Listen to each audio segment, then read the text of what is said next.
제목이 그냥 영어로 유럽이라고 돼 있어요.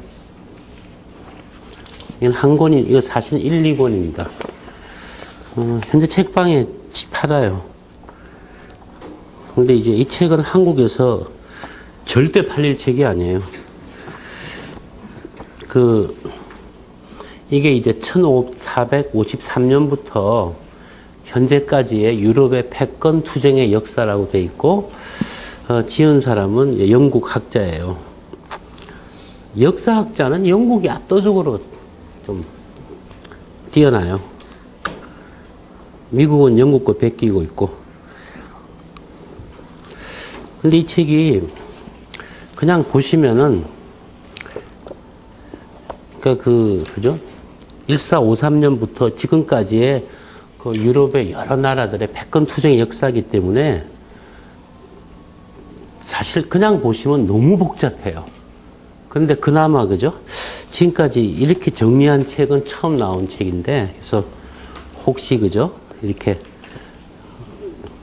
사실 이 책은요, 그냥 읽을 수 있는 책이 아니고요.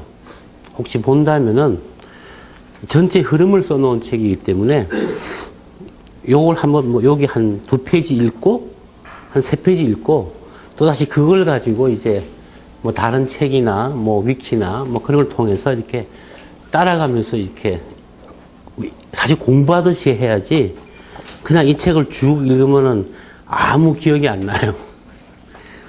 그래서 그죠? 너무나 많은 일과 전쟁과 패권 다툼이 나오기 때문에 아주 그치만 이제 참 정리는 잘 해놨어요. 책이 한 권짜리입니까? 2권짜리예요. 예. 그래서 최근까지의 정리를 해놨어요. 근데 영국 학자라서 참 굉장히 정리를 잘 해놨어요. 그래서 참 좋은 책인데, 하여튼 이런 책이 있어요. 그래서 이 책을 그냥 읽고 통독할 수 있다, 쭉 읽어 나갈 수 있다 그러면 제 생각엔 유럽 근대사를 공부한 사람 정도가 읽으면 읽을 수 있는 책이에요. 행정자를 산다 그랬더니 요거도 뭐. 예? 행정자를 사달라 그랬더니 요거도 뭐. 그렇지. 공무원은 그런 거 사면 안 되지. 들어온다고 했는데 물어보냐고. 이거 소장 가치도 아니고요. 참 정리를 정말 잘 해놨어요. 그런데 이 사람도 막 시간을 왔다 갔다 하면서 이렇게 그럴 수밖에 없어서 했겠지만, 그죠? 근데 참 진짜 하나의 관점에서 참 굉장히 정리를 잘한 책이라, 저도 이 책을 한 5번 읽었습니다. 근데 읽으면서 많이 정리가 되고, 아, 그런 게 있네 하고 또 배운 것도 많고, 참 그런 책인데, 저자 이름. 지은이는 브랜든 심스. 그리고 출판사는 애플 미디어입니다. 참 이런 책을 국내에서 출판했다는 게 참 대체 뭘 보고 했는지 모르겠는데 교재로 쓸 것 같기도 않고, 아무튼 이것도 번역한 옮긴 사람도 참 대단한 분이에요. 이 사람이 사실 터키에 대해서 책을 많이 쓰시는 분인데, 자기 나름으로 터키 전문가라 할 수 있죠, 나름. 근데 이런 책을 번역했어요. 번역을 참 잘했어요, 또. 그래서 번역하는 거 보면은 그 사람 실력 알잖아요. 그죠? 근데 이 정도면 굉장히 글쓰기가 아주 탄탄한 사람이다 싶고, 읽는 데는 전혀 지장이 없어요. 문장이 워낙 좋아서. 읽으면은 영문이 떠오르는 글이 아니고, 이거는 한글로 돼 있어요. 참 훌륭한 책입니다. 그래서 나온 지 얼마 안 된 책인데, 하여튼 이런 책이 있다는 거. 전쟁상 책 있잖아요. 전쟁상. 네. 그 책도 샀는데 그 선생님 기술하신 게 내용이 나오고. 제가 지금 강의하는 거는 대략 한 30권 정도의 책을 가지고 이제 이리저리 해서 하는 건데, 너무나 많은 일들이 있기 때문에 하나하나 다 이렇게 설명하기에는 불필요하기도 하고, 여러분들이 지루하잖아요, 그죠? 이제 크게 좀 하나 보면은요, 제가 이렇게 그 시간을 끊어서 이렇게 유럽, 그죠? 뭐 그런 거 하잖아요. 그죠? 구분이나.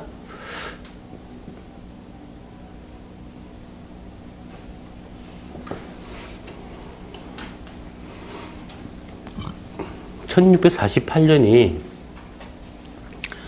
30년 전쟁이 끝나고 유럽에서 이제 베스트팔렌 조약이라고 해서 아주 다자 조약이죠.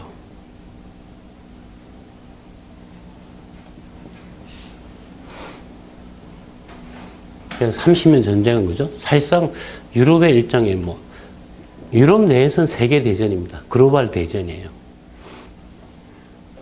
우리가 그 1차, 2차 대전을 얘기하지만 세계 전쟁이라 그러지만 유럽은 글로벌 전쟁을 많이 했어요.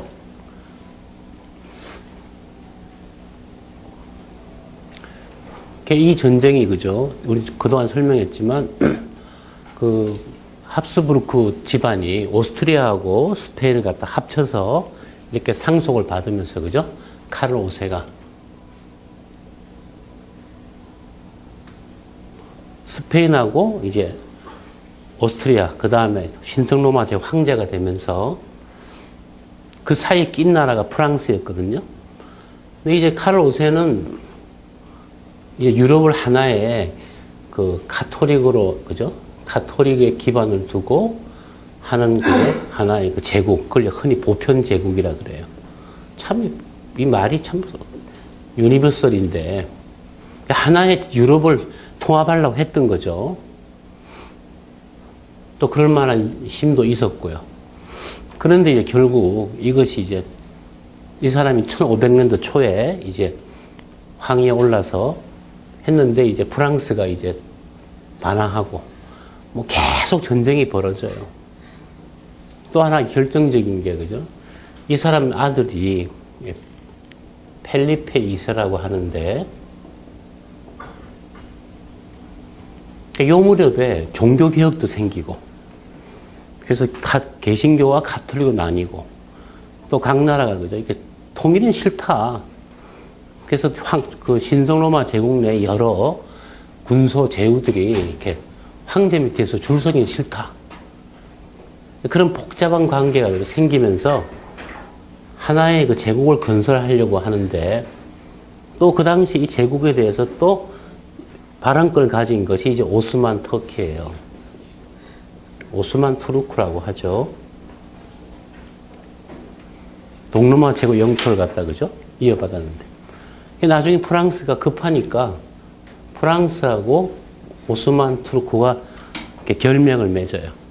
연합을 해요. 이슬람하고 이제 이슬람하고 가톨릭하고 편을 잡은 거죠.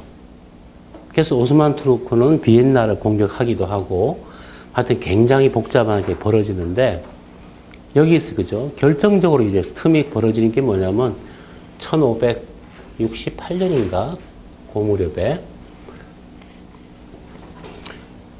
네덜란드가 원래 네덜란드는 이 카를 5세 밑에 치하에 있던 지역인데 여기서 반란을 일으켜 독립전쟁을 해요.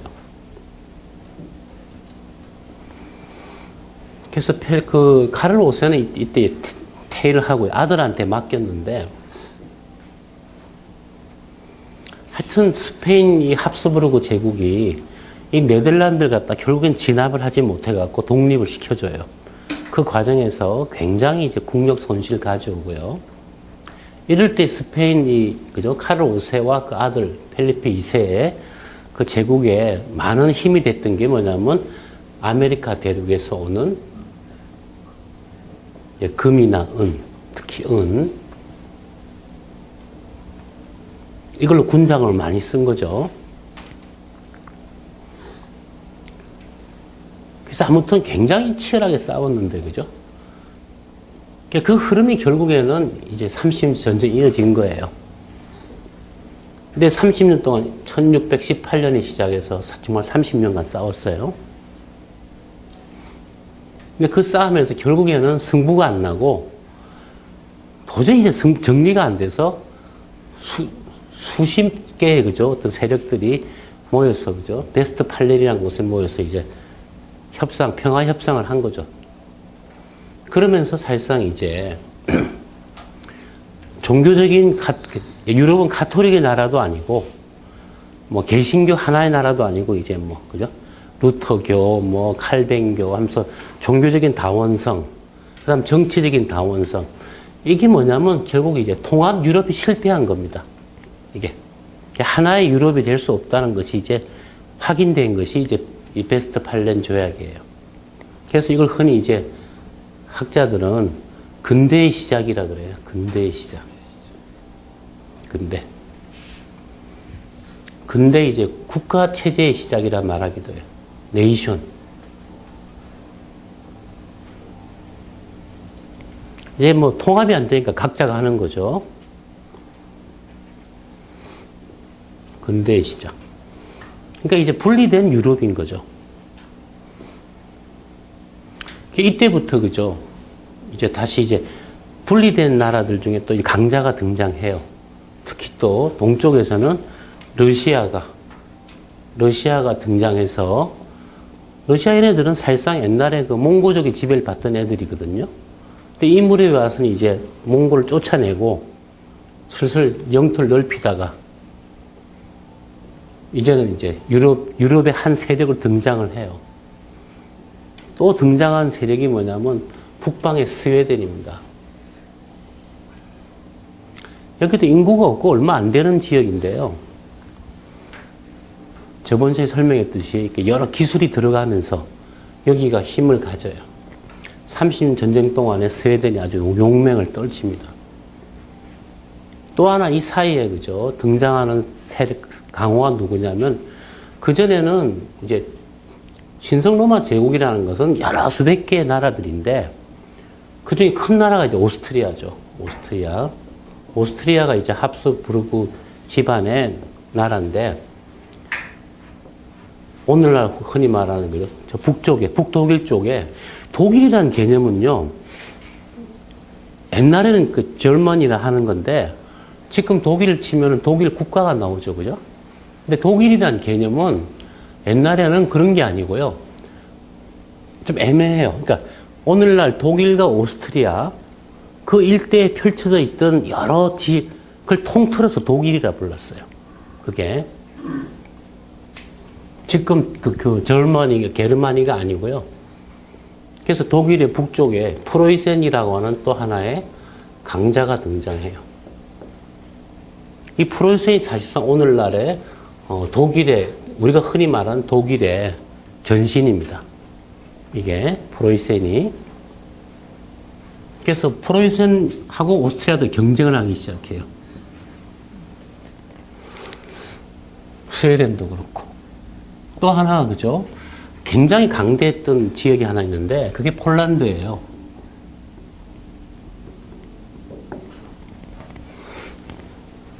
그래서 이런 것들이 자꾸 나타나요.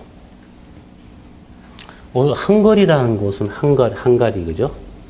이건 오스트리아하고 같이 붙어 있던 뭐 좀 속국에 해당되는 건데, 이 폴란드라는 곳은요, 결국 끝내 힘을 못 쓰고 이제 나중에 러시아와 프로이센 사이에서 맨날 뜯기는 역할만 합니다. 근데 왜 뜯기냐 그러면 그게 그죠? 대표적인 게 뭐냐면 그 거부권이라고 하는 거. 사실상 폴란드라는 게 그 여러 세력이 제후들이 모여서 이렇게 만든 왕국이기 때문에 왕이 실권이 없고요. 왕도 선출하는 거예요.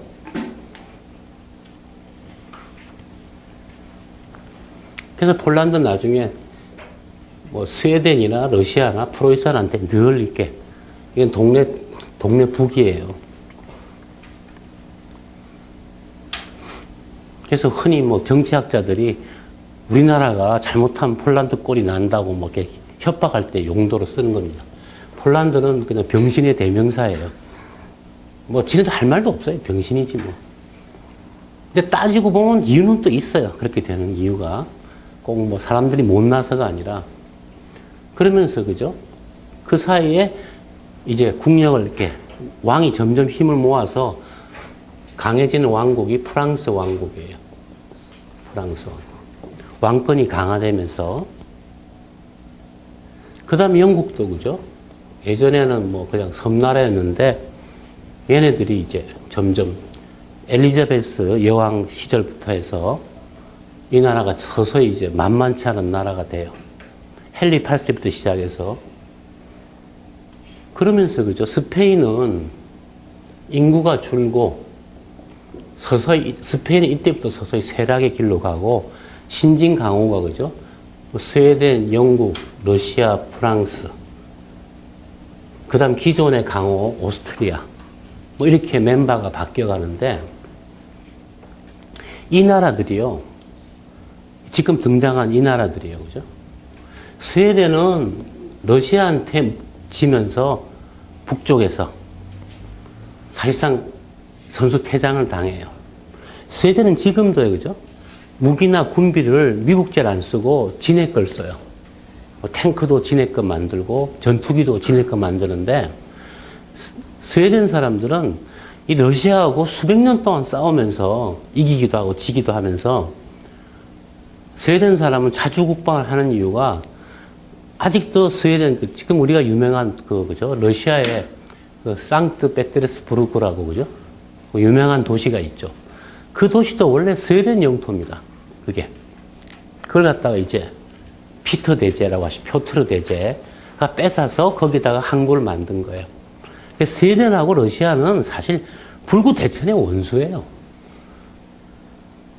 여전히 감정이 안 좋아요. 그래서 스웨덴이 자주 국방하는 이유가 이 한이 있어서 그래요. 러시아하고.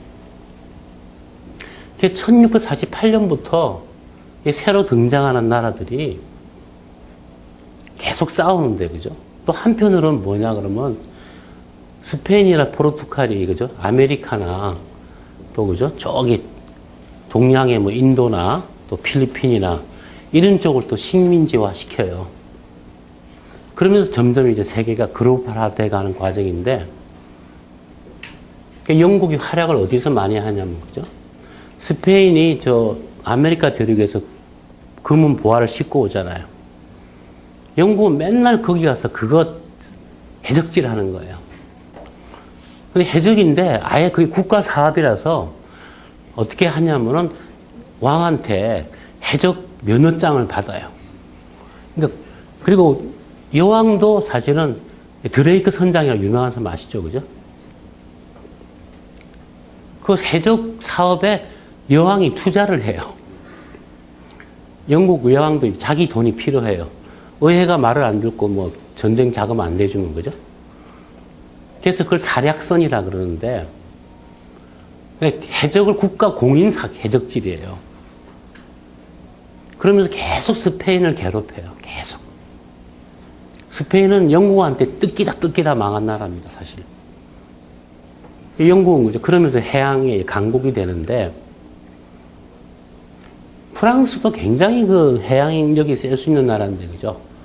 그렇게 안 된 이유가 뭐냐면, 그 결국에는 유럽 국가다 보니까 육군을 강화시킬 수밖에 없어갖고, 기술이 모자란 게 아니고, 해군과 육군을 동시에 강하게 할 수가 없는 약점이 있는 거예요.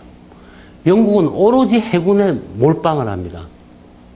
그래서 군함을 만들기 위해서, 군함을 만들려면 돈이 필요한데, 그죠? 그 다음에 그 뛰어난 선원들이 필요한데, 이 군함이, 해군이 참 어려운 게요. 군함을 만들었다고 싸울 수 있는 게 아니에요. 그 선원들이 바다에서 오랫동안 놀아본 경험이 있어야 돼요. 이게. 선원들이. 그 씨맨, 그냥 간단히 씨맨이라 그래요. 우리말로 뱃놈이라 그래요. 뱃놈. 뱃놈. 얘네들이 그 일자리가 없고 군함이 없어지면 평화가 왔다고 해서 이걸 해고하거나 단축하면은 유사시에 능숙한 선원들을 확보할 수가 없어요.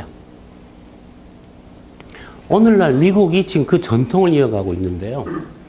그러니까 영국이 첫째, 그죠. 군함을 계속 만들기 위해서 만든 게 영국이 영란은행입니다. 중앙은행, 잉글랜드 뱅크, 뱅크 오브 잉글랜드. 그래서, 그죠. 거기에서 국가가 거기에서 돈을 꾸고 채권을 발행하는 거죠.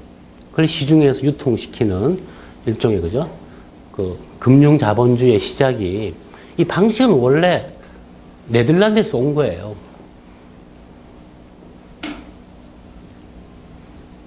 네덜란드도 이 당시 강국이었거든요. 근데 결국 바다에서의 패권을 놓고서는 영국과 네덜란드가 수십 년간 싸워서 영국이 이겨요. 영국이. 왜 영국이 이겼느냐? 네덜란드가 전면에 대해서 이제 그 마한이라고 하는 그죠? 해양력이 역사에 미친 영향? 흔히 마한의 유명한 책이죠. 거기서 보면 네덜란드 사람들은 결국 영국처럼 이렇게 단합할 수 없었다는 약점이 있다.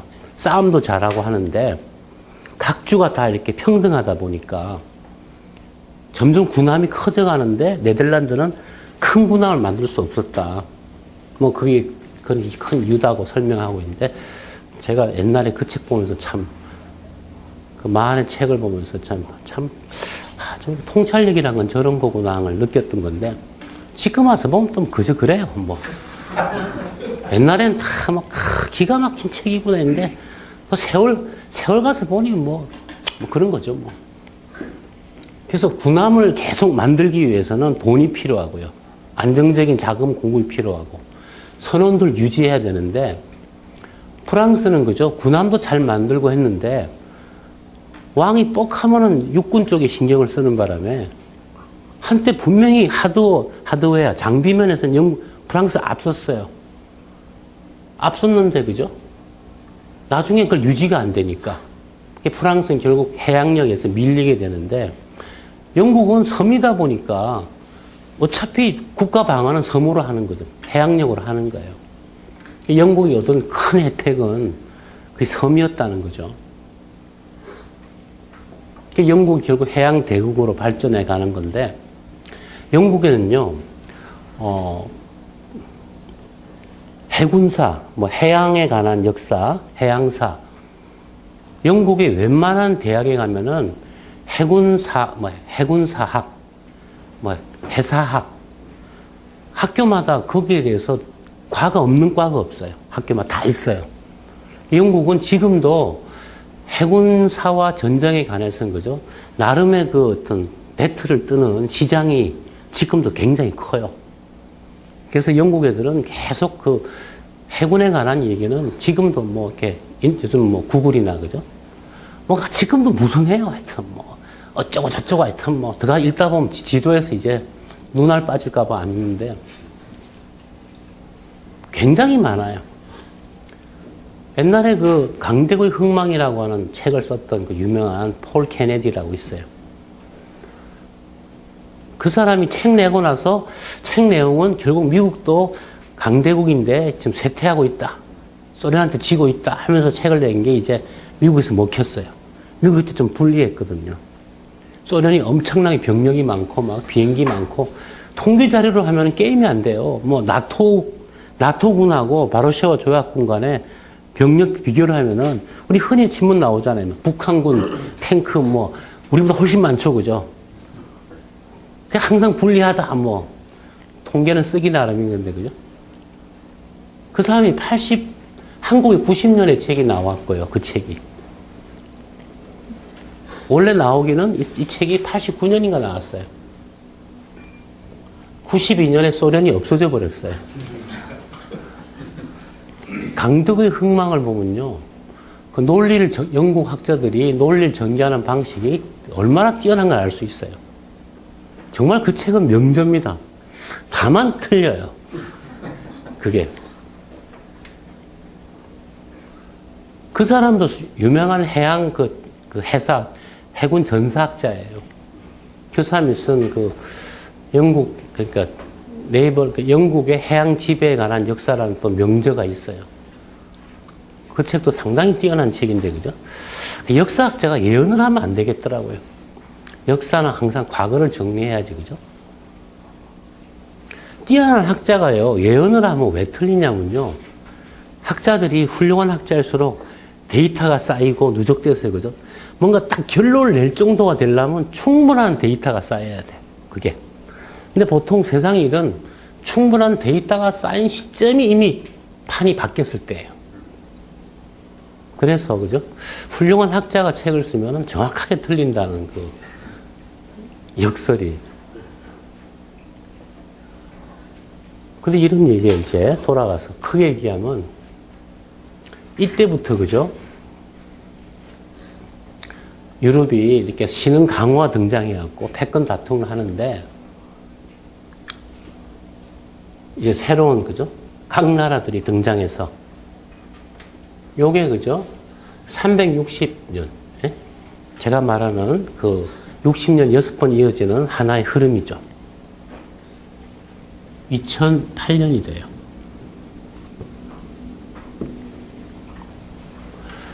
2007년 말에 90년대 그죠? 예, 그 유럽 연합이 그 등장할 때 조약이 이제 뭐 마스트리트 조약이라고 네덜란드에 있는 한 도시에서 체결한 유럽 연합 만드는 조약이죠.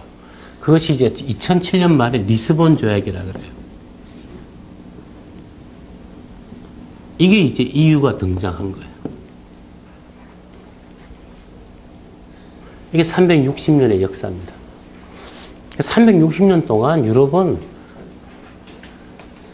각 나라별로 나뉘어서요. 또 누가 패권을 지는 날 가지고 무진장 싸운 거예요. 이 360년 동안에 나온 전쟁 수는 전투가 아니고 전쟁만 몇백 번입니다. 1648에서. 그러면서 나름 또 통합이 되죠. 그죠?